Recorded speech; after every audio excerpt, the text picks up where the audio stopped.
ইমাম মালিক রহমতুল্লাহের বাড়ি ছিল মক্কায়। ইমাম মালিক রহমতুল্লাহের বাড়ি কোথায়? মক্কায়। তিনি একাধারে 11 বছর কাবা ঘরের ইমাম ছিলেন। সুবহানাল্লাহ বলেন। কাবা ঘর কোন ঘর? হ্যাঁ, কাবা ঘরের ইমাম। তিনি একদিন জোহরের নামাজের ইমামতি করতেছেন। জোহরের নামাজের ইমামতি করতেছেন। জোহরের ফরজ হলো 4 রাকাত। জোরে বলেন কয় রাকাত? 1 রাকাত নামাজ ঠিক আছে, 2 রাকাত নামাজও ঠিক আছে। 2 রাকাতের বৈঠক দিয়ে তিনি 3 রাকাত নামাজের জন্য দাঁড়িয়ে গেলেন। এমন সময় তিনি দেখতেছেন তার মুখ আছে কাবার দিকে, আর ভিতরের মনটা মদিনায় চলে গেছে। আপনারা বলেন তো কোন মুসল্লি বুঝবার পারবে? পিছনে যারা ইক্তেদা করতেছে তারা কি বুঝবার পারবে? কিন্তু ইমাম সাহেব বুঝবার পারছে, কিন্তু এখন মুখ তো কাবার দিকে, কিন্তু মন। হাদিস আছে বিস্তারিত, হুজুরি কলব ব্যতীত করছেন কালেও নামাজ তোর হবে না। তবে কেন গাও জুয়ারি, মানুষকে দেখো নামাজ পড়ি, ও তোমার সিদ্ধ বীজে সুফসল ফলবে না। আজও কেন আল্লাহর নামাজ কায়েম করলা না? সঙ্গে সঙ্গে ইমাম মালিক নামাজ বাদ দিলেন। ইমাম মালিক যখন নামাজ বাদ দিলেন, সমস্ত মুসল্লি বলে, হুজুর কি হলো কি হলো? ইমাম মালিক বললেন, তোমরা নতুন ইমাম নিয়োগ দিয়া তার পাশে নামাজ পড়ো। কি পাগলা কয়, সাউন্ড নাই বলে?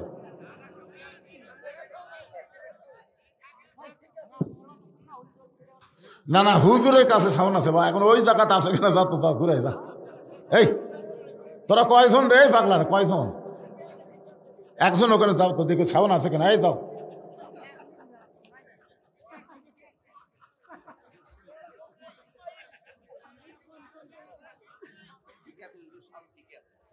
কারা কারা আমার ওয়াজ শুনতে পাচ্ছেন না হাত তোলেন। তার মানে ওইও হাত তোলেনি, যাইটা শোনা যাচ্ছে না ও ব্যক্তিও হাত তোলেনি। খালি ওয়াজ তো আবার একটা দোষ দিয়ে মাইকের ব্যবসা খাবা নাকি তোমরা?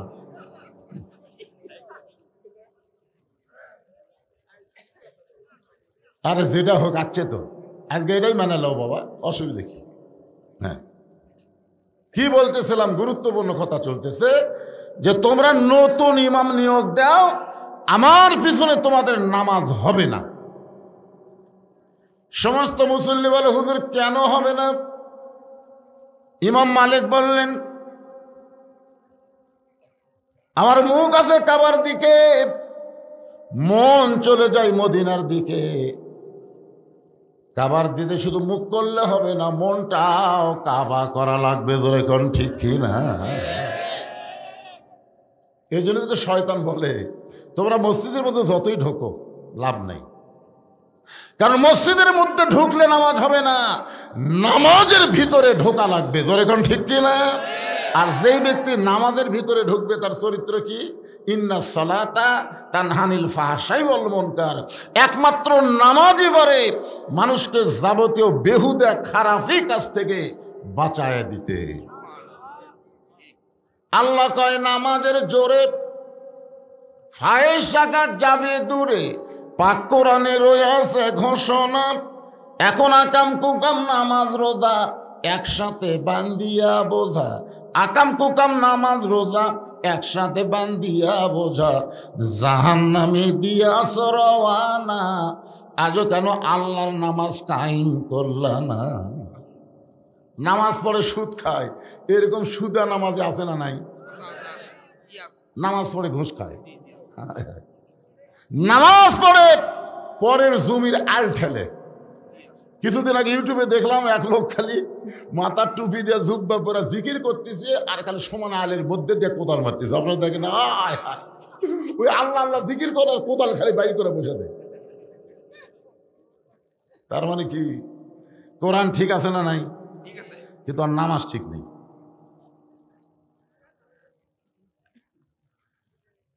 ইমাম মালিক রহমতুল্লাহ তখন থেকে ইমামতি বাদ দিলেন। দুনিয়ার সবাই যখন ঘুমায় গেছে, এমন সময় ইমাম মালিক গভীর রাত্রে কাবা ঘরের কাছে গিয়ে বলে, কাবারে,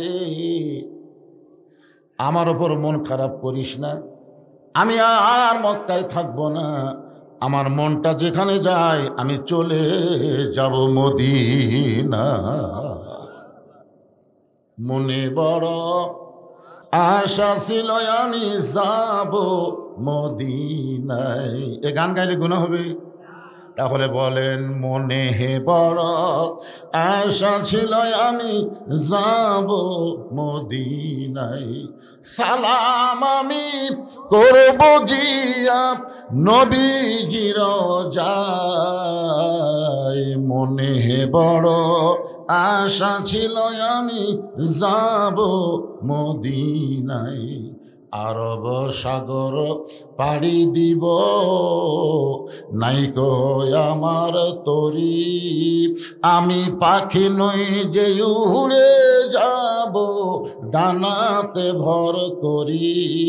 আমার স্বাদ আছে সম্বল নাই, স্বাদ আছে সম্বল নাই, করি কি উপায়। মনে বড় আশা ছিল আমি যাব মদিনায়। আব্দুল আলিম বলেন, রে বাংলার মুসলমান, তুমি গরিব হওয়ার কারণে হয়তো তোমার মদিনায় যাওয়া হলো না। ওই মদিনার মানুষটাকে কলিজার মধ্যে জায়গা দিয়া ওই নবীর সুন্নত আদর্শ যদি গ্রহণ করো, তুমি মদিনায় যাবার না পারলে কি হবে? মদিনার নবীকে আল্লাহ তাআলা তোমার ভাঙ্গা বাড়িতে পৌঁছাইয়া দিবে। ইমাম মালিক চলে গেলেন মদিনায়। যতদিন তিনি মদিনায় ছিলেন কোনদিন জুতা স্যান্ডেল পায়ে দেন নাই। মদিনার মাটি নিজের গায়ে মাখতেন আর বলতেন, মদিনারে, আমি যদি মানুষ না হইয়া তোর বুকের মাটি হইতে পারতাম তাহলে আমার জীবন ধন্য হয়ে যাইত। মদিনারে, তোর উপর দিয়ে আমার দয়াল নবী হেঁটে গেছে, যদি আমি মাটি হইতাম নবীর কদম আমার বুকের উপরে পড়তো। মদিনারে, কানতে কানতে ইমাম মালিক যখন বেহুশ হয়ে যায়, ওই সময় দেখতে পাই নবী আর রওজার মধ্যে নাই। ইমাম মালিকের শিওরের পাশে দাঁড়ায় বলে, আব্দুল মালিক, এমন করে কান্দিস না। এ মদিনা একদিন ইয়াসরিব ছিল, মদিনা ছিল না। আমি নবীকে কোলে নেওয়ার কারণে হয়েছে মদিনা। আমার যে উম্মতেরা আমাকে মহব্বত করে আমার প্রতি দরুদ শরীফ পড়বে, আমি শুধু মদিনায় একটা থাকবো না, সমস্ত উম্মতের হয়ে যাব মন মদিনা।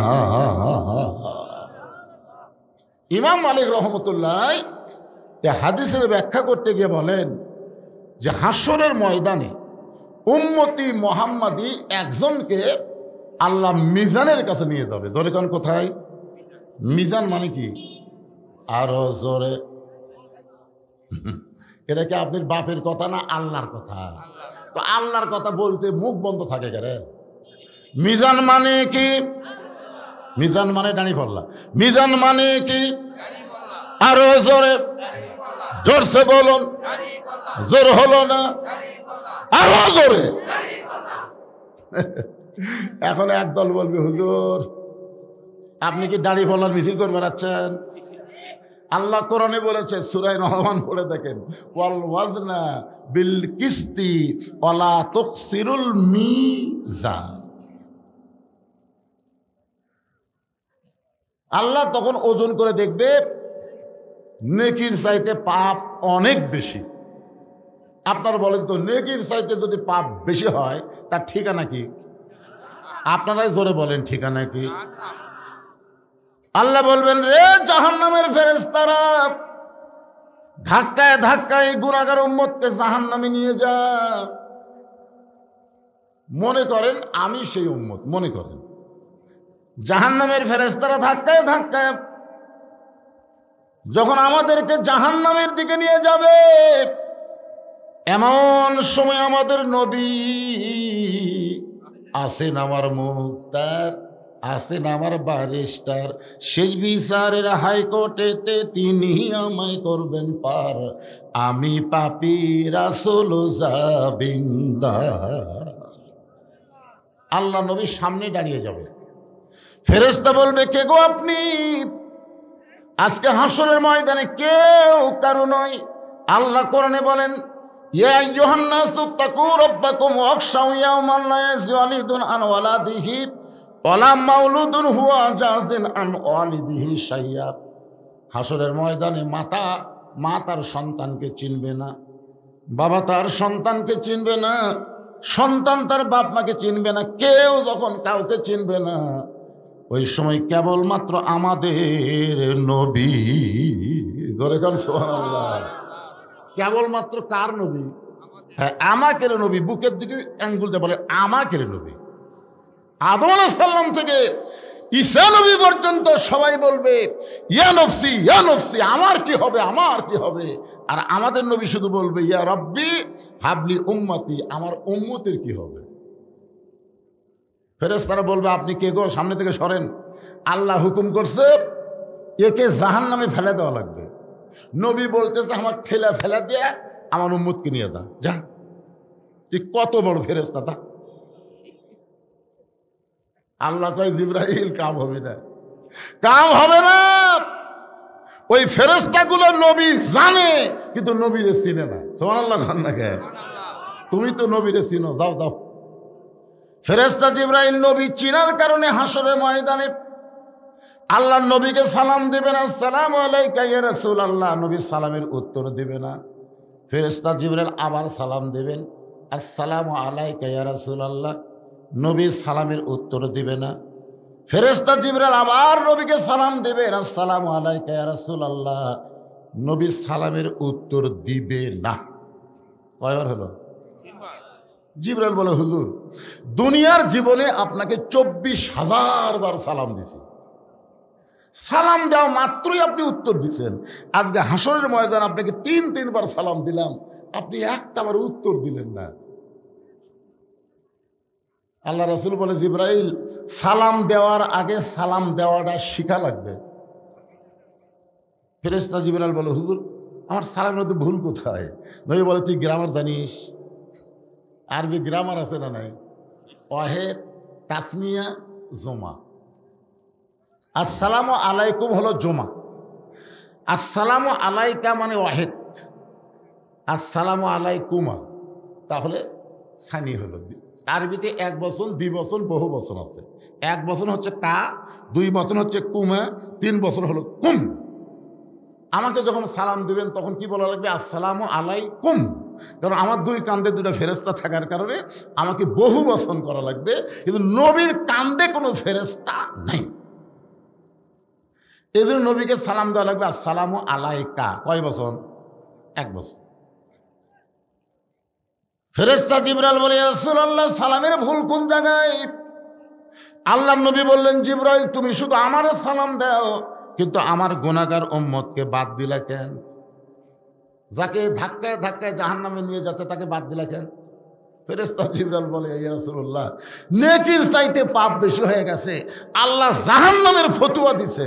ফতোয়া মানে রায়। জাহান্নামে কি দিছে? এর সালাম দিয়া লাভ কি? আল্লাহ রাসূল বলে, জিবরাইল, তোমার আল্লাহ বিচার করে আমার উম্মতকে জাহান্নাম দিবার পারে, সালাম দেওয়ার সময় তুমি আমার উম্মতকে বাদ দিবার পারো, কিন্তু আমি নবী আমার উম্মতকে কোনো সময় বাদ দিবার পারি না। তো জিবরাইল বলে, আপনি কি করবেন? নবী বলতেছে, কে আপিল করব। আপিল নাই? কি কোন আপিল নাই? আল্লাহ ইচ্ছা মতো হাকিম হয়ে আমার গুনাহগার উম্মতের বিচার করবে, আমি উকিল সেখানে থাকতে পারবো না। এই বিচার আল্লাহ করতে পারে, কিন্তু আমি নবী এই বিচার মানি না। আল্লাহ কি হাকিম? ধরে কেন? আল্লাহ কি? আমরা কি আসামি, আর নবী কি উকিল। তাহলে হাকিম বিচার করবে, আসামির উকিল থাকবে না। এই বিচার হাকিম করতে পারে, কিন্তু আমি উকিল মানি না, আমি আল্লাহর আদালতে আবার আপিল করলাম। উম্মত নবীর মুখের দিকে তাকায় বলবে, কে গো আপনি? আপনি কে? এই কঠিন বিপদের দিনে জাহান্নামে যাওয়া বন্ধ করে আপনি আমাকে জান্নাতে নিয়ে যাওয়ার চেষ্টা করেন, আপনি কে গো? নবী তখন বলবে, আল্লাহুম্মা সাল্লি আলা সাইয়্যিদিনা। তুই কি বলছিস? যে আমার প্রতি শুধু দরুদ শরীফ না, আমাদের নবী হলো আমাদের নেতা। ধরে কারণ সুবহানাল্লাহ। এখন কোন নেতার পেছনে ঘোরেন? কোন নেতা?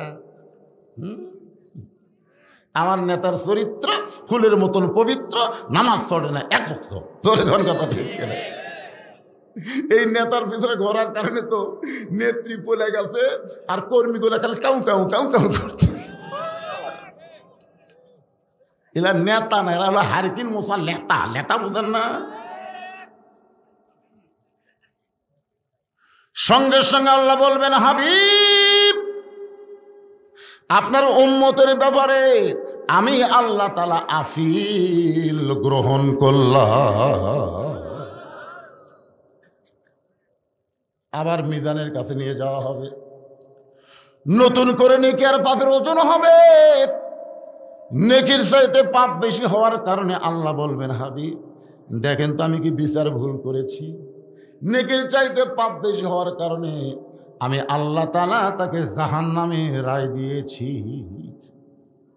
সঙ্গে সঙ্গে আমাদের নবী জামার পকেট থেকে একটা কাগজের টুকরা বের করে ওই নেকির পাল্লার উপরে দিবেন, সঙ্গে সঙ্গে নেকির পাল্লার ওজন বেশি হবে। আল্লাহ বলে, হাবিব আপনি কি দিলেন? রাসূল বলে, আল্লাহ আমার প্রতি এই গুনাহগার উম্মত মাঝে মধ্যে দরুদ শরীফ পড়তো, আর এই দরুদগুলো ফেরেশতারা মদিনার রওজা মুবারকে গিয়া তারই নামে আমার কাছে জমা দিত। আজকে আপনার কাছেও এর দরুদের নেকি নেই, ওর আমল নামার মধ্যে নেই, সব জমা আছে আমার কাছে। আমি সেই দরুদের নেকিগুলো নেকির পাল্লায় দিলাম, যার কারণে নেকির পাল্লার ওজন বেড়ে গেল। আল্লাহ বলেন, হাবিব যদি আপনার উম্মত সারা জীবনে একটা নেকিও না করত, শুধু আপনার প্রতি দরুদ শরীফের আমল করত, এই আমলের কারণেও আমি আল্লাহ তারে জান্নাত দিয়ে দিতাম। এখন বলেন, এই দরুদ পড়তে আমাদের আপত্তি আছে? যখনই নবীর নাম শুনবো, এই মুসলমানেরা যখনই নবীর নাম শুনবো, আমি পড়ি বা কেউ যদি পড়ে আমি শুনবো, সঙ্গে সঙ্গে জবান খুলে বলবো সাল্লাল্লাহু আলাইহি ওয়াসাল্লাম। এই ওরসটা আপনাকে একটু বুঝাবার চাই। বোঝার মতন মাথা আছে কিনা আল্লাহ ভালো জানে, কারণ মাথা লাগবে। ধরে এখন কি লাগবে? মাথা। একজন আল্লাহর বান্দা, নাম হলো তার জাম্বিদ রহমতুল্লাহ আলাইহি। এই ওরস বুঝাচ্ছে, একটু মনোযোগ দিয়ে শোনেন। এখন লেখা যাবি কি যাবি না সেটা পরে চিন্তা করবেন। আল্লাহর ওলি জাম্বিদ রহমতুল্লাহ আলাইহি, ওনার বাড়ি হলো বাগদাদ শরীফ। জরিকান কোথায়? হ্যাঁ, খুব খেয়াল করবেন, বাগদাদ। বড় পীর আব্দুল কাদের জিলানির বাড়িও কিন্তু বাগদাদ। বাগদাদ একটা বিশাল নাম করা এলাকা, ইরাকের ভিতরে বাগদাদ। হযরত আলী রাদিয়াল্লাহু শুয়ে আছে ওই বাগদাদের মধ্যে। জরিকান সুবহানাল্লাহ। তো জাম্বিদ রহমতুল্লাহ আলাইহি বাগদাদ থেকে ঘোড়ার পিঠে চড়ে মক্কা মদিনার দিকে রওনা দিয়েছে। বাগদাদ থেকে মক্কা মদিনা হলো উত্তর দিকে, খুব খেয়াল করবেন কোন দিকে।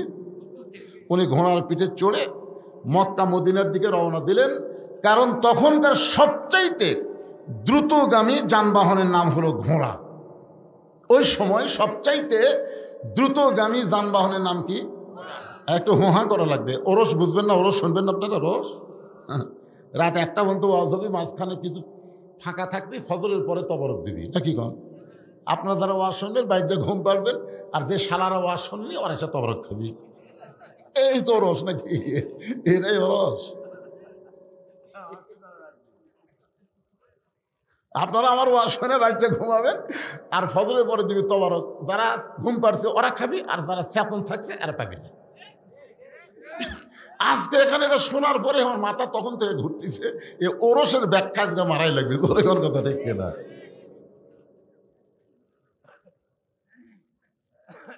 ঘোড়ার পিঠে চড়ে মক্কা মদিনার দিকে রওনা দিলেন।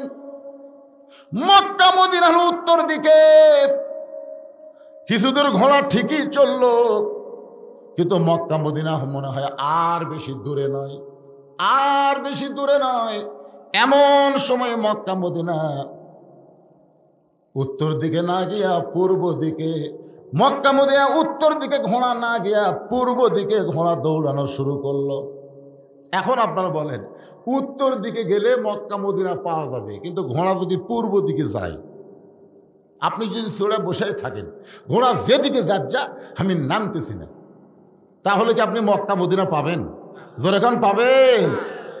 আমরা যদি মক্কা মদিনা পাবার চাই, আল্লাহর কোরআন নবীর হাদিস ছাড়া পাওয়ার কোনো রাস্তা। মনে করেন মক্কা হলো কোরআন আর মদিনা হলো হাদিস, মক্কা হলো আল্লাহ আর মদিনা হলো মুহাম্মাদুর রাসূলুল্লাহ। প্রত্যেকটা মসজিদে গিয়ে দেখবেন এক সাইডে মক্কা আর এক সাইডে কি মদিনা। মক্কার উপরে লেখা আছে লা ইলাহা ইল্লাল্লাহ, মদিনার উপরে লেখা আছে মুহাম্মাদুর রাসূলুল্লাহ। কিন্তু ঘোড়াটা উত্তর দিকে মক্কা মদিনার দিকে না যাইয়া ঘোড়া যখন পূর্ব দিকে দৌড়াই, জামবিদ রহমতুল্লাহ চিন্তায় পড়ে গেলেন, এই সময় যদি আমি ঘোড়ার পিঠে বসেই থাকি তাহলে তো হবে না, বরং ঘোড়ার লাগাম টানা লাগবে। ধরে কোন কি লাগাম মানে কি? ব্রেক, ব্রেক, ব্রেক, ব্রেক ছাড়া গাড়ি আর পর্দা ছাড়া নারী। যে মোটর সাইকেলে ব্রেক নাই, ওই মোটর সাইকেল যতই দামি হোক, আপনি যদি বগুড়ার উদ্দেশ্যে রওনা দেন, আপনি কিন্তু বগুড়া যাওয়ার আগে হাসপাতালে যাওয়া লাগবে। ধরে কোন কথা ঠিক? আর বেপর্দা নারী নিয়ে যারা সংসার করতেছেন, আপনি যতই ইবাদত করেন, আপনি জান্নাতে যাওয়ার আগে জাহান্নামে ঢোকা লাগবে। ধরে কোন কথা ঠিক কিনা? এখন বলেন, ব্রেক ছাড়া গাড়ি আর পর্দা হারা নারী। আমার মায়েদেরকে আরো সুন্দর করে ওয়াজ শোনাবো, এটা একটু দিলাম তো ওনা করে, আমি ভুলিনি। চাপে চাপে বসেন মা, চাপে চাপে বসেন, অসুবিধা নেই। অকরনা ফি বুয়ুতিকুন্না ওয়ালা তাবাররুজনা তাবাররুজাল জাহিলিয়াতিল উলা। জোরে বলেন আল্লাহু আকবার। জামবিদ রহমতুল্লাহ আলাইহি ঘোড়ার লাগাম টেনে বলে, ঘোড়া রে, আমি মক্কা মদিনা উদ্দেশ্য করে রওনা দিয়েছি। মক্কা মদিনা উত্তর দিকে, তুমি মক্কা মদিনার দিকে না যাইয়া তুমি পূর্ব দিকে কেন যাও? এ ঘোড়া, আমি তোর কাছে ওয়াজ করতেছি, আর পূর্ব দিকে যাবি না, তুই উত্তর দিকে রওনা দে। এত সুন্দর ওয়াজ করার পরে জামবিদ যখন লাগাম ঢিল দেয়, সঙ্গে সঙ্গে ঘোড়া পূর্ব দিকে দৌড়ায়। লাগাম ঢিল দেওয়ার সঙ্গে সঙ্গে ঘোড়া পূর্ব দিকে দৌড়ায়। জামবিদ রহমতুল্লাহ চমকে উঠলেন, এত সুন্দর করে ঘোড়ার ওয়াজ শোনালাম, তারপরে ঘোড়া আমল করে না। ধরে কন কি করে না? এ কথা কন না কেন, কি করে না? তাহলে কি বোঝা গেল? যে এত সুন্দর করে ওয়াজ শোনানোর পরেও আল্লাহর বান্দারা ফজরের নামাজ পড়ে না। পড়েন আপনারা, সবাই পড়েন। এখানে অনেক আল্লাহর বান্দা বসে আছেন যারা হয়তো মাগরিব এশার নামাজে পড়েনি। এরকম আছে না নাই? আবার নিয়ত করছে ফজরও পড়বি না। বক্তা ওয়াজ করছে যে টুপির উপরে পাগড়ি পরে কেউ যদি নামাজ পড়ে, আল্লাহ তাকে খুশি হয়ে 70 গুণ সওয়াব দেয়। সেদিন থেকে পাগড়ি পরেই নামাজ পড়ে। কিন্তু একদিন মসজিদে যায় দেখে পাগড়ি আনে নাই। এখন চিন্তা করে, এত দূর বাড়ি, আবার পাগড়ি আনবো। বিবেক বলতেছে, পাগড়ি মাথাতে পড়লে 70 আর জামাতে পড়লে 27। জামাতে নামাজ পড়লে 27 গুণ, পাগড়ি পড়লে 70 গুণ। কোনটা ধরবি, কোনটা ছাড়বি, কোনটা ধরবি, কোনটা ছাড়বি? মন বলতেছে 70 ধর। ইচ্ছা করে নামাজের জামাত বাদ দিচ্ছে, ইচ্ছা করে। সবাই যখন জামাতে নামাজ পড়ে বাড়িতে গেছে, ও তখন মসজিদের মধ্যে ঢুকে এক টানে লুঙ্গি খুলেছে। এক টানে লুঙ্গি খুলে ওটা আড়াই ভালতে মাথা 3 পেঁয়াজ দিয়ে রুকুর থেকে সেজদাত গেছে। ইতিমধ্যে এক মুসল্লি মসজিদের মধ্যে ঢুকাই কয়, সর্বনাশ, জীবনে বহু নামাজে দেখলাম, এরকম ন্যাংটা তো দেখি নাই। ন্যাংটা বাবার দরবারেতে কেউ ফিরে না খালি হাতে। এই শালা তাহিরি এই ন্যাংটা বাবা গেলেও গজল গজল করে, কোন কথা দেখে পাশাই মারছে থাবা। ওই লাভ দুটো বললে আমার মারলে কেন ভাই? বলে মারার কারণ লুঙ্গি। তোমার চোখ নাই লুঙ্গি আমার মাথায়? এই পাগল, পরনের লুঙ্গি মাথায় কেন? বলে সোয়াবের আশায়। পাগড়ি পরে মাথার নামাজ পড়লে 70 কোন সোয়াব হয়।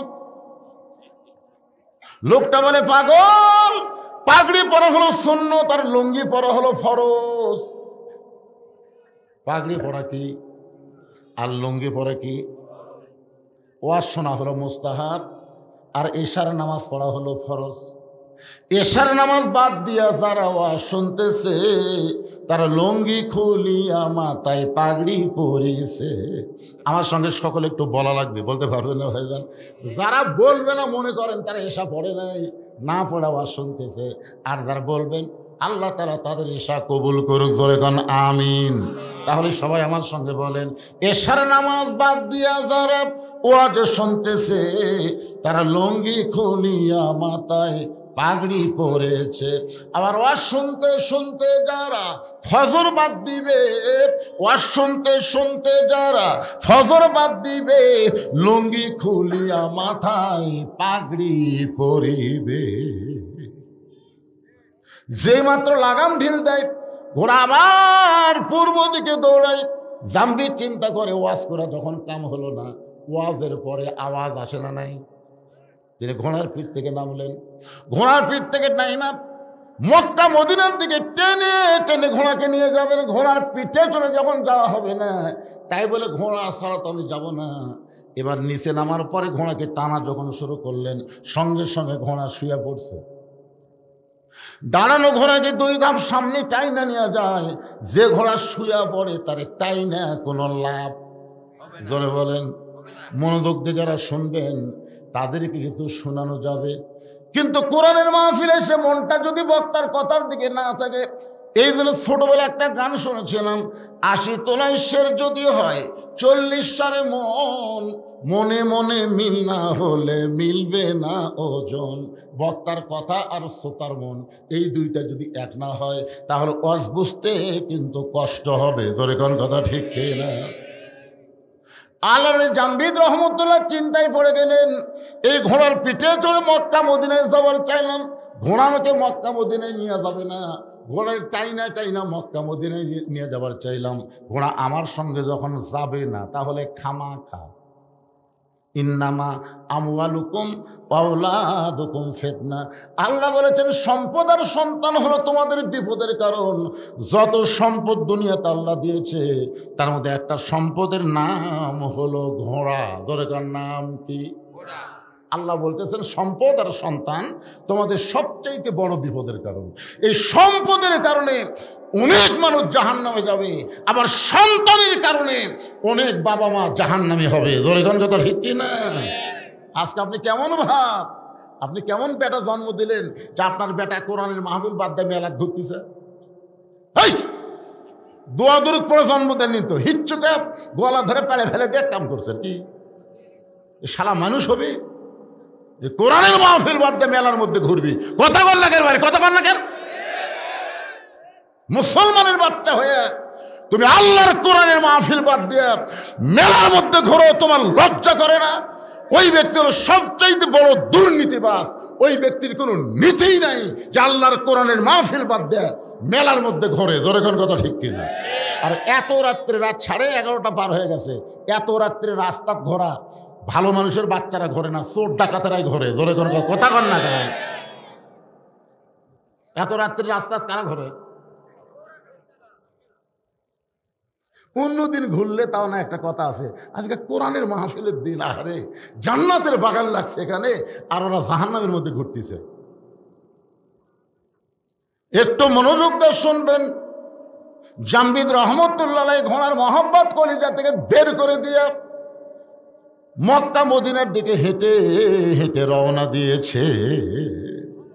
আপনি বলেন টার্গেট ঠিক থাকা লাগবে, দরকার হলে হেঁটে যাবো, অসুবিধা আছে? কথা কন না কেন? লং মার্চ, ঢাকা মার্চ, ডাক দিল না 5 তারিখে, 6 তারিখে কিন্তু ডাকছিল, চিন্তা করলো না 6 তারিখে তো ডাকছি, এদিকে হাসিনা সাইজ ধরে দরকার নাই, একদিন আগেই গাড়ি যদি না চলে হাঁটা যাবো রে, কথা কন না কেন? ওরা কিন্তু সব ক্যামেরা ট্যামেরাতে দেখছে, ও বাবারে পিঁপড়া যেরকম আসে ওই রকম দল বান্ধে আসতেছে। এমনি সেনাবাহিনী প্রধান এমনি কইছে 45 মিনিট টাইম দেওয়া হলো, এরই মধ্যে যাওয়া লাগবে, কারণ যে হারে আসতেছে গাড়ি নিয়ে আসতেছে, গাড়ি নিয়ে হাঁটে হাঁটে এ পা আল্লাহ এমনি দেয়নি ভাই। অনেক মুরব্বী আগে হেঁটে হেঁটে হজ করছে, জোরে কোন কথা ঠিক কিনা? ওরা হলো হাজি রে, এরাই হলো হাজি। আর এখন বেটাক সব সম্পত্তি দিয়ে বেটিক ফাঁকি দিছে, ফাঁকি দিয়ে ওই একেবারে 11টা পাথর লিছে, 11টা পাথর নিয়ে খালি ওই জামরেদ ফেরেশতা কয় আল্লাহ বড় শয়তান, শুধু শয়তানের ঢাল মারতেছে,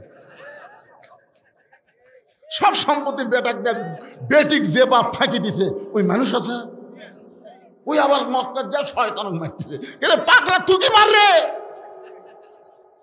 তুই বড় শয়তানের বাপ।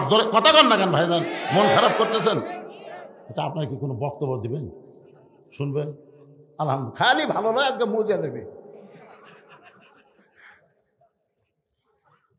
আল্লাহ হেঁটে হেঁটে যখন রওনা দিলেন, এমন সময় মন বলতেছে জাম্বিত, এত সুন্দর ঘোড়ার পিঠে চড়ে মক্কা মদিনায় যাবার চাইলি, সেই ঘোড়া তোকে যখন মক্কা মদিনায় নিয়ে যাবে না, তুই ঘোড়ার লাগাম টানলে ঘোড়া তোমার সঙ্গেও যাব না।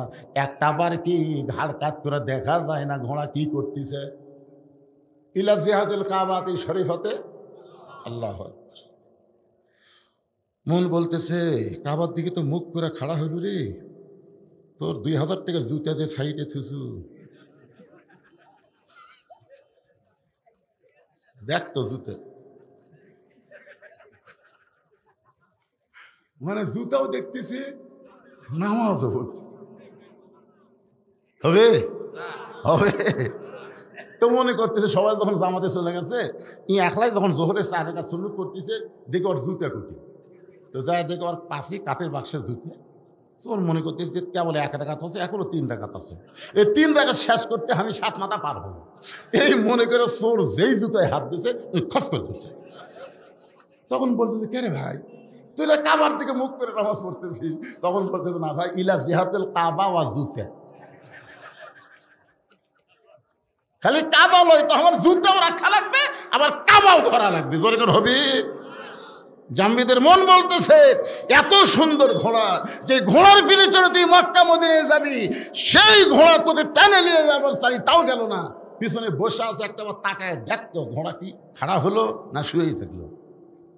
জাম্বিদ রহমতুল্লাহ বলেন আল্লাহ, ওই ঘোড়ার মহব্বত কলিজা থেকে বের করে দিয়ে আমি হেঁটে হেঁটে মক্কা মদিনার দিকে রওনা দিব, একটা বার ঘোড়ার দিকে তাকাবো না, এই মনে করে জোরে জোরে যখন পা মারতেছে, এমন সময় ঘোড়া দাঁড়িয়ে গেছে। ঘোড়া দাঁড়িয়ে থাকে নাই, দৌড়ে গিয়ে জাম্বিদের পিছনের কাপড় এমনভাবে ঘোড়া কামড়ে ধরেছে, 6টা মানুষের দেহে যে শক্তি থাকে তার চাইতে বেশি শক্তি হলো একটা ঘোড়ার দেহে। জাম্বিদ হেঁটে হেঁটে মক্কা মদিনায় যাবার চায়, কিন্তু ঘোড়া পিছনের কাপড় কামড়ে ধরে জাম্বিদকে টেনে টেনে পূর্ব দিকে যায়।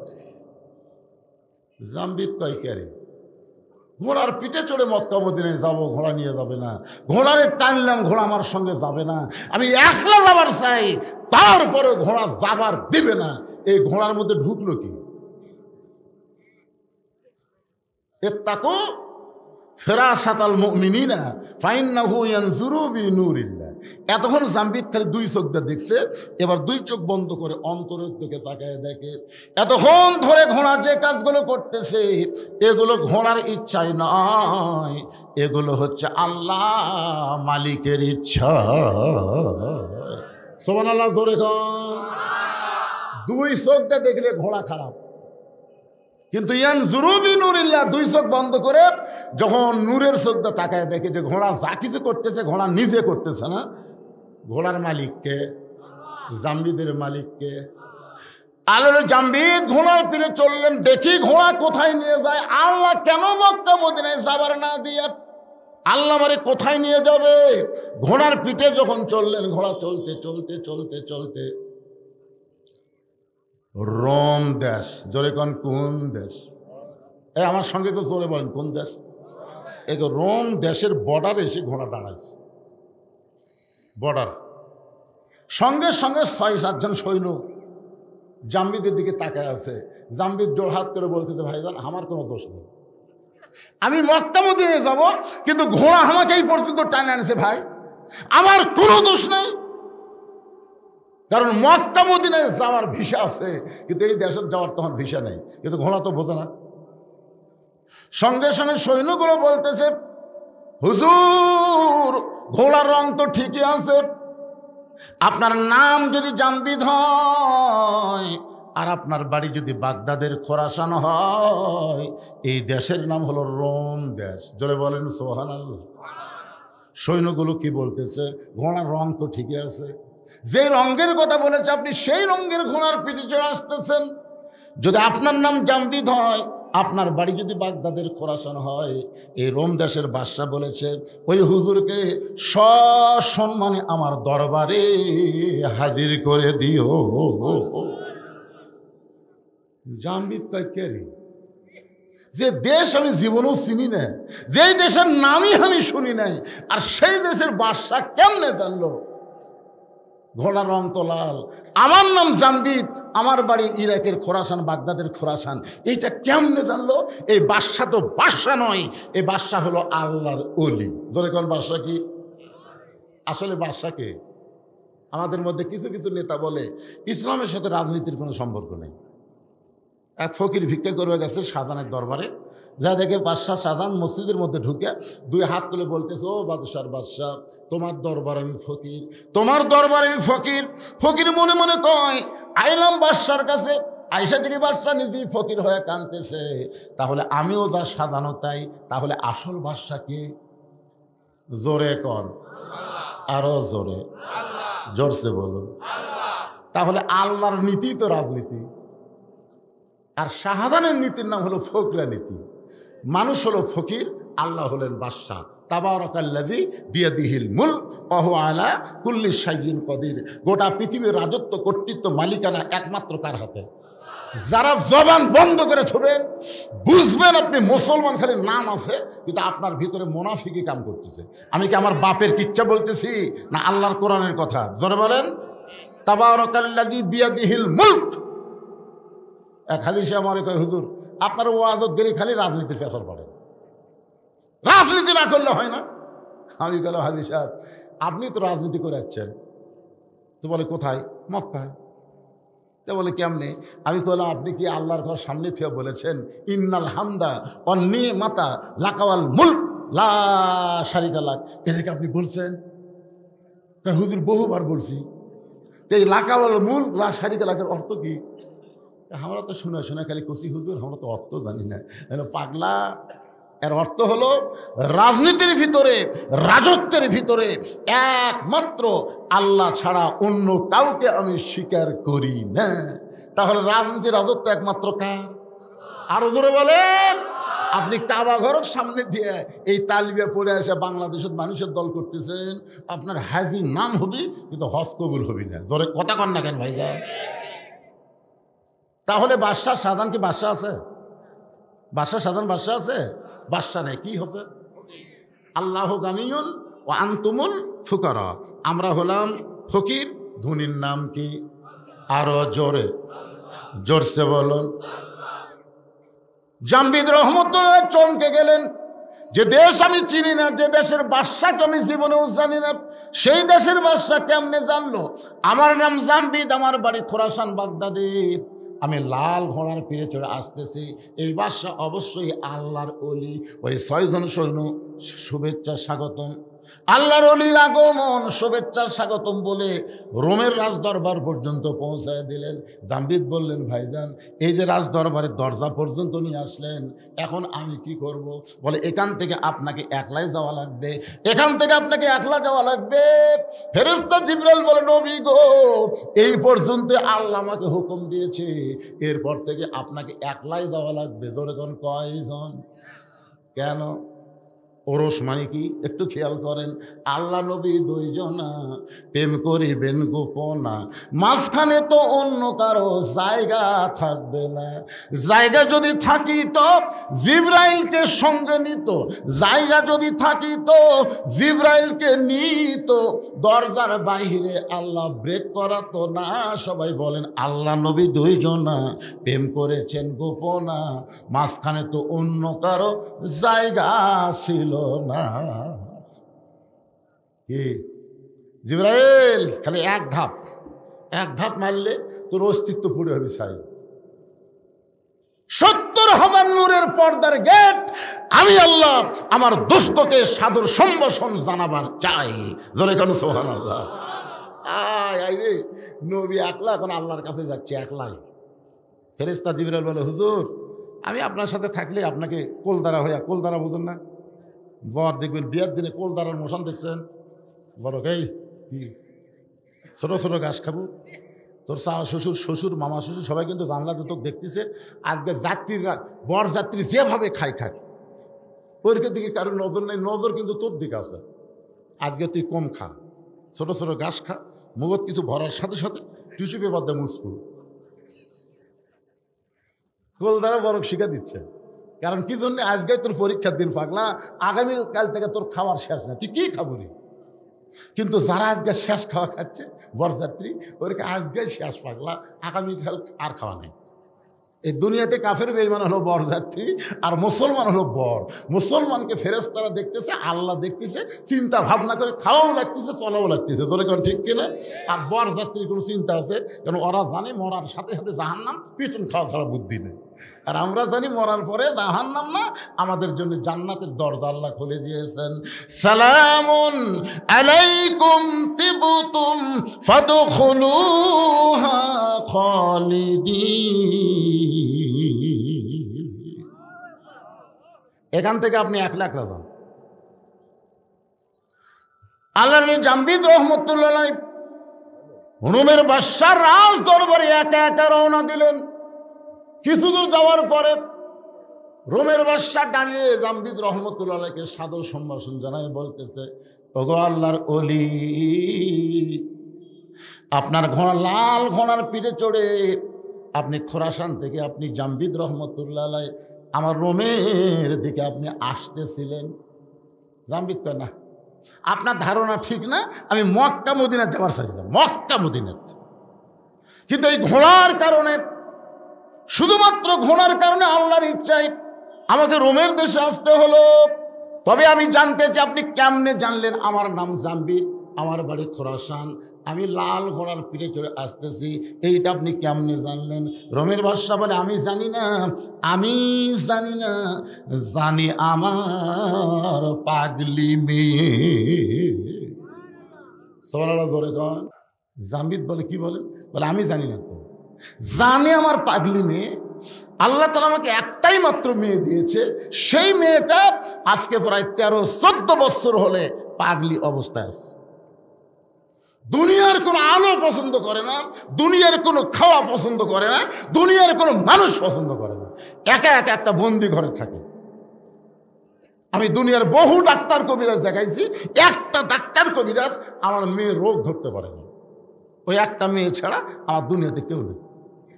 আমি মাঝে মধ্যে আমার মেয়েকে দেখতে যাই। আমি গতকাল গেছিলাম দেখতে, যাই দিকে ঘরের দরজাটা বন্ধ, একটা জানালার পাল্লা খোলা, ওই জানালার পাল্লা দিয়ে আমি ভিতর দিকে তাকাবার চাই, কিন্তু অন্ধকারে আমার মেয়েটাকে আমি দেখতে পাই না। আমি যখন বারবার তাকায় আছি, এমন সময় মেয়েটা বলতেছে, বাবা আপনি দুনিয়ার বহু ডাক্তার দেখাইলেন বাবা, কিন্তু কোনো ডাক্তার তো আমার রোগ ধরতে পারে নাই। আমি কোন রোগের রোগী যদি জানতে চান, তাহলে খোরাসান থেকে একজন আল্লাহর ওলি, নাম তার জামবিদ লাল ঘোড়ার পিঠে চড়ে রোমের দিকে আসতেছে, তাকে যদি আপনি আমার কাছে আনতে পারেন বাবা, তাহলে সেই বলতে পারবে আমার ভিতরে কি রোগ রয়েছে। আমি আমার মেয়েটার কথা প্রথমে বিশ্বাস করলাম না, কারণ মেয়েটা আমার পাগলি হয়ে গেছে, রোগী অবস্থায় আছে, মেয়েটার কথা বিশ্বাস করলাম না। তারপরে মনে মনে চিন্তা করলাম, কয়েকটা সৈন্যকে আমি পাঠাইয়া দিয়ে দেখি তো, যদি এইরকম কোনো মানুষ আসে তাহলে ধরে যেন আমার দরবারে নিয়ে আসে। ওগো আল্লাহর ওলি, আপনার ঘোড়ার রঙ ঠিক আছে, আপনার নাম যদি জামবিদ হয় আর বাড়ি যদি বাগদাদের খোরাসান হয়, তাহলে আমার পাগলি মেয়ের কাছে একটু চলেন। কোন রোগে আমার মেয়েটা রোগে ভুগতেছে, কোন অসুখ আমার মেয়েটার মধ্যে ধরে বসেছে, মেহেরবানি করে আপনি একটু বলে দিবে। জামবিদ চোখ বন্ধ করেছে। সর্বনাশ, একটা মেয়ে, আপনার কি মনে করতেছেন? মেয়ে পৃথিবীর মধ্যে সর্বপ্রথম এই মেয়েই কিন্তু ঈমান গ্রহণ করছে আল্লাহর নবীর হাতে। জোরে কোন ঠিক কিনা? সে মেয়েটার নাম কি? খাদিজাতুল কুবরা। দেখছেন, পৃথিবীতে সর্বপ্রথম একজন নারীকে জান্নাতি নারীদের নেত্রী বানানো হবে। জোরে কোন ঠিক কিনা? এমন করে গল্প শুনছেন যে একটা মরদ মানুষকে জান্নাতের রাজা বানানো হবে, শুনছেন? কথা কন না কেন? কি আবার বাংলাদেশে একাধারে খালি নারী, এরশাদ চাচার পর থেকে আর কোনো মরদ নাই। কোন দিকে যাবেন? রাস্তা দিয়ে গেলে বাড়িতে মরদ মানুষ আছে কিনা বোঝা যায় না, খালি মেয়ে মানুষের কণ্ঠ শোনা যায়। কে রে, মেয়ে মানুষের এত পাওয়ার কে দিল রে? সুবহানাল্লাহ বলে। জামবিদ চমকে গেল। এতক্ষণ মনে করছিলাম যে রোমের বাদশা আল্লাহর ওলি, এখন এসে শুনতেছি ওর মেয়ে। তাও এত বছর হলে পাগলি অবস্থায় আছে। জামবিদ রহমান ধীরে ধীরে ওই পাগলি মেয়েটার দরজায় গিয়ে বললেন, মা দরজা খোলো, কোন রোগে তুমি রোগী হয়েছো, আমি তোমাকে একটু পরখ করে দেখতে চাই। মেয়েটা বলে, আল্লাহর ওলি, মক্কা মদিনায় যাওয়ার চাইছিল, কিন্তু মক্কা মদিনা বাদ দিয়া এই পাগলির কাছে কেন আসলা? জামবিদ চমকে উঠছে। আমি মক্কা মদিনায় যাওয়ার চাইছিলাম, মক্কা মদিনায় না গিয়ে এই পাগলির কাছে কেন আসলাম? মেয়েটা বলে, জামবিদ রে, মক্কা মদিনায় তুমি কেন যাবে? জামবিদ বলে, মা তুমি কি জানো না, মক্কায় আল্লাহর ঘর, ওই মদিনায় রাসূলের রওজা, প্রত্যেকটা মুমিন মুসলমান মক্কা মদিনায় যাবার চাই। মেয়েটা বলে, আমি মক্কা মদিনায় যাব না, মক্কা মদিনা কি আমার কাছে আসবে না? জামবিদ বলে, মা উল্টা কথা বলো না, মা উল্টা কথা বলো না, মক্কা মদিনা কোনোদিন মানুষের কাছে আসে না, বরং মানুষগুলোকেই মক্কা মদিনায় যেতে হয়। মেয়েটা বলে, জামবিদ রে, এটাই যদি তোমার ধারণা হয় তাহলে শুনে নাও, তুমি এখনো কামেল হতে পারো নাই। এটাই যদি তোমার ধারণা হয়। কি সারাদিন ধরে মারছে, সারাদিন মারার পরে গোটা দেহ যখন রক্তাক্ত হয়ে গেছে, তারপরে সারা রাত বুকে পাথর চাপা দিয়ে গেছে, সারা রাত। আবু জেহেল বলতেছে, যে পাথর বেলালের বুকে চাপা দিছি, এ পাথর তো আমাকে সুস্থ মানুষের বুকে দেওয়া মাত্র মরবে, আর এক সারাদিন মারার পরে তো আহত হয়ে গেছে, এত ওজনের পাথর চাপা দিলে মরে যাবে। সকালবেলা লাশ তোমরা টেনে নিয়ে যায় আব্দুল্লাহর এতিম পোলার সামনে দিয়ে আসো, আমাদের গোলামকে মুসলমান বানালে আমরা তার অবস্থা এমনি করে দেব। এই কথা বলে আবু জেহেল যখন চলে গেছে বাড়িতে, সকালবেলায় কতগুলো কাফের যুবক বেলালের লাশ নিতে আইসা দেখে বেলালের বুকের পাথর নিঃশ্বাসের সঙ্গে উঠতেছে আর ডাবতেছে। পারা কে রে, চাপা দিলি মরবি। আর সেই লোকটার নিঃশ্বাসে এত পাওয়া, এই নিঃশ্বাস কি সাধারণ নিঃশ্বাস? এই নিঃশ্বাস হলো ইমানদারের নিঃশ্বাস। জোরে কোন ঠিক কি না?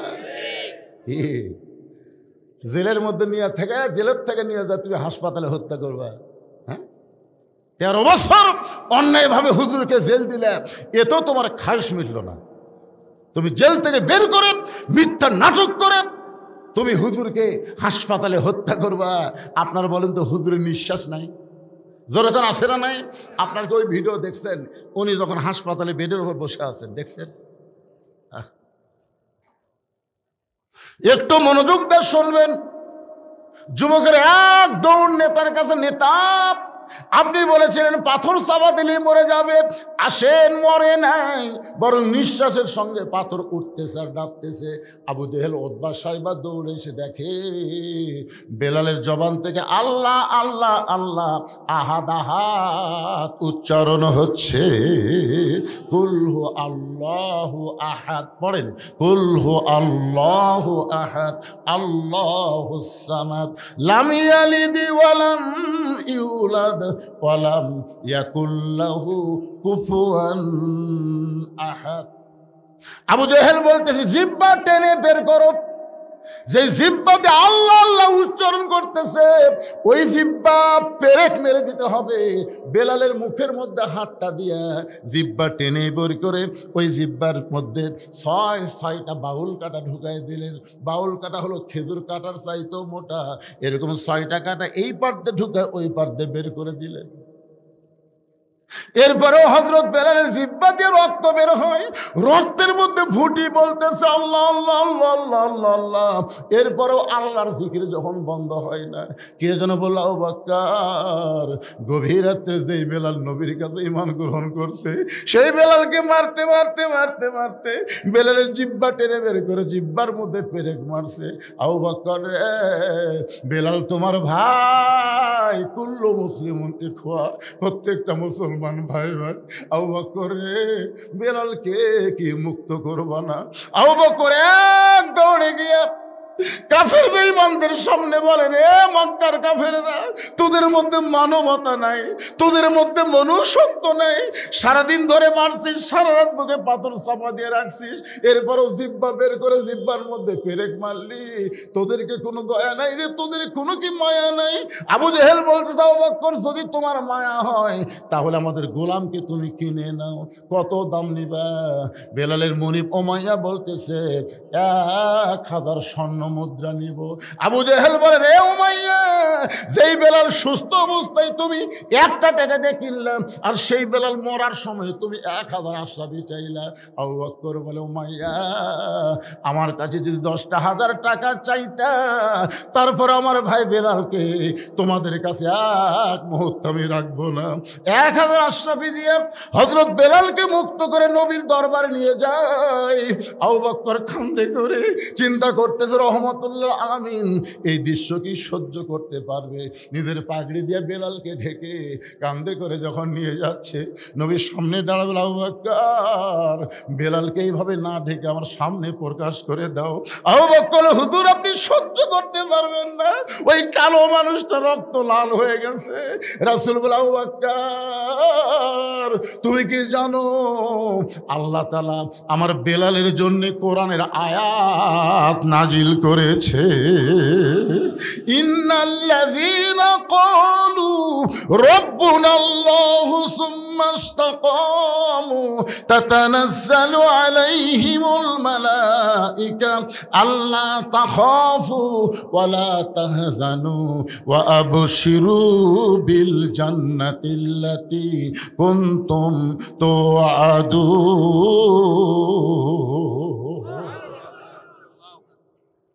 হযরত আবু বকর আস্তে করে বেলালকে নিজের কাঁধ থেকে নামালেন।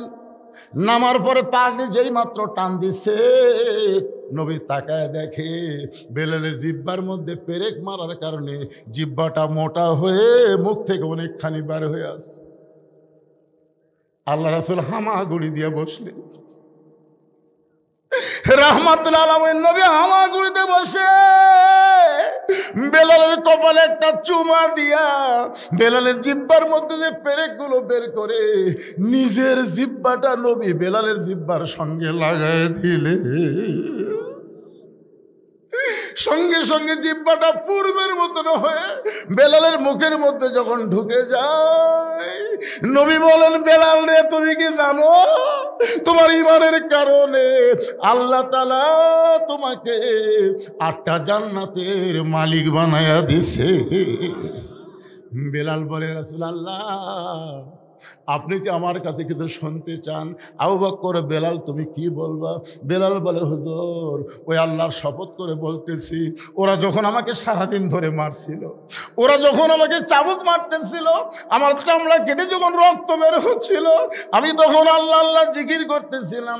আমি যখন আল্লাহ আল্লাহ জিকির করি, একসময় আমার চক্ষু বন্ধ হয়ে গেলে আমি দেখতে পাই আল্লাহর জান্নাতের দরজা খুলে দেওয়া হয়েছে। ওগো আল্লাহর নবী, এই দুনিয়া থেকে বেহেশতের দরজার দিকে আমি তাকিয়ে থাকি, ওরা আমাকে সারা রাত বুকে পাথর চাপা দিয়ে রাখছে, আমি তখনও বেহেশতের দরজাতে বেহেশত দেখি। ওরা যখন জিহ্বা টেনে বের মধ্যে জিহ্বার মধ্যে ফেরেক মারছে, আমিও তখন জান্নাত দেখতে পাই। নবী বলেন, বেলাল রে, তুমি আছো দুনিয়ায়, আর দুনিয়া থেকে আল্লাহ তোমাকে জান্নাত দেখায়। লিল্লাহে তাকবীর। তাহলে ঈমানের কারণে দুনিয়া থেকে যদি জান্নাত দেখা যায়, তাহলে আপনি যেখানেই থাকেন না কেন, মক্কা মদিনাকে আল্লাহ আপনার কাছে পাঠাবার পারে না? জোরে কারণ পারে কি পারে না? সমস্ত ক্ষমতার মালিককে। জামবিদ বলে, মা, মক্কা মদিনা কোনোদিন মানুষের কাছে আসে না, বরং মানুষগুলো কি মক্কা মদিনায় যাইতে হয়। মেয়েটা বলে, জামবিদ রে, এটাই যদি তোমার ঈমান হয়, তুমি ঘোড়াকে যেরকম দেখছো, যে ঘোড়া তোমার যাই নিয়ে যাবে মক্কা মদিনায়, কিন্তু ঘোড়া দৌড়ায় পূর্বের দিকে। ঘোড়া কেন টানলে ঘোড়া মাটির শুয়ে পড়লো? জামবিদ খালি চুমকে চুম করতেছি, এইগুলা খবর কি রে? এই জায়গা কখন চালান হলো? জামবিদ ইয়ানজুরুবি নূরিল্লাহ, একটাবার নূরের চোখে তাকায় দেখো, আমার অন্ধকার ঘরে কোনো আলো নাই। আমার ঘরে দেখতে গেলে দুনিয়ার আলো চলবে না। ইয়ানজুরুবি নূরিল্লাহ, তুমি নূরের চোখে নজর করো। জামবিদ চোখ বন্ধ করে তাকায় দেখে, মেয়েটার ডান পাশে কাবা, আর বাম পাশে স্বয়ং আল্লাহর নবী বসে আছে। লিল্লাহে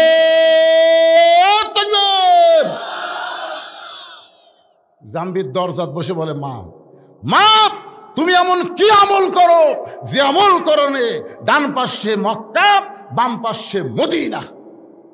তুমি এমন কি আমল করো মা, যে আমলের কারণে তোমাকে মক্কাও যাওয়া লাগলো না, মদিনাও যাওয়া লাগলো না, মক্কা মদিনা তোমার কাছে চলে আসলো?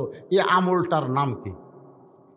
আজকে যুবক যারা এসব আড্ডা ফজর বাদ দেওয়ার চিন্তা করতেছো, আজকে তোমাদেরকে সে আমলের খবর দেব। শুনবেন না আপনারা? শুনবেন না? তাহলে আয়াতটা আর একবার তেলাওয়াত করি। ইয়া আইয়ুহাল্লাযীনা আমানুত্তাকুল্লাহা হাক্কা তুকাতিহি ওয়া লা তামুতুন্না ইল্লা ওয়া আনতুম মুসলিমুন। না, দুর্বল হয়ে গেছে ওয়াজ শোনা কি দুর্বল হলেন? আরে পাগলা, কোন আমলের কারণে নমরুদের আগুনের চুলা শান্তির বাগান হলো আমাদের জাতির পিতার জন্য? জানা লাগবে না? কোন আমলের কারণে মুসা নবীর জন্য আল্লাহ সাগরকে রাস্তা বানায় দিল? এগুলো তো আমাকে জানা লাগবে ভাইজান। কারণ ভারত যে হারে মাঝে মধ্যে হুমকি মারতেছে, ওরকে হাতত নাকি এমন অস্ত্র আছে যে বাংলাদেশকে দখল করতে ওরকে 15 দিনও টাইম লাগবে না। আর একটা নেতা কাছে 15 মিনিটে বাংলাদেশে আস। আয় হাই রে, ওরা কিসের ভরসায় এত বড় হুমকি মারতেছে? ওদের কাছে অ্যাটম আছে, হাইড্রোজেন আছে, পারমাণবিক অস্ত্র আছে। ওরা মনে করতেছে অস্ত্র আছে, আর অস্ত্রকে আমরা টিয়ারি করি না, আমাদের আল্লাহ আছে। জোরে কোন কথা বলেন না কেন? ইমাম মেহেদী আলাইহিস সালাম আসবেন কোন আমল নিয়ে পৃথিবীতে? ঈসা আলাইহিস সালাম আসবেন কোন আমলের নিয়ে পৃথিবীতে? যারা আসার সাথে সাথে পৃথিবীর সমস্ত ইহুদি খ্রিস্টান কাফেরেরা পরাজিত হয়ে যাবে। জোরে করে কথা ঠিক না? এখন আমাদের মুসলমানকে সে আমল করার দরকার আছে না নাই? আমি সে আমলটা কোরআন থেকে আপনাদের সামনে দিব, আর ওরস শব্দের অর্থ একেবারে খোলা খুলে আপনাদের বলে দিব। কারা কারা শুনবেন? 2 হাত তুলে একটু আল্লাহকে দেখান তো দেখি। লিল্লাহে